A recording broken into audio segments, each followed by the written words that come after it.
أعوذ بالله من الشيطان الرجيم. بسم الله الرحمن الرحيم. وقال الذين كفروا لا تسمعوا لهذا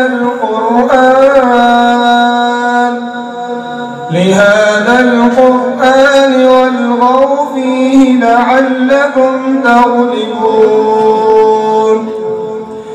فلنذيقن الذين كفروا عذابا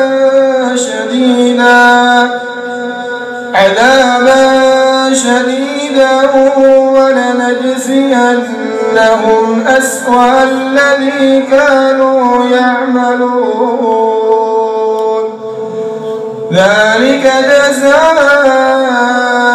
أعداء الله النار لهم فيها دار الخلد جزاء بما كانوا بآياتنا يجحدون.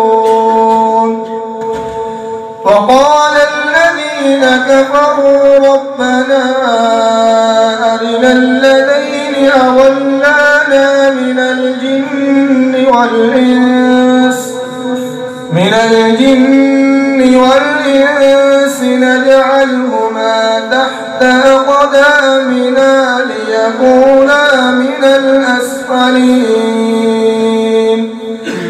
إن الذين قالوا ربنا الله ثم استقاموا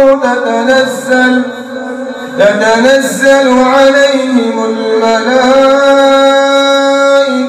ألا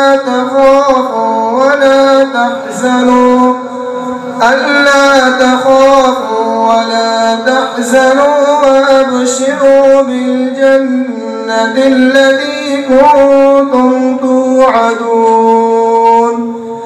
نحن أولياؤكم في الحياة الدنيا وفي الآخرة ولكم فيها ما تشتهي أنفسكم ولكم فيها ما تدعون.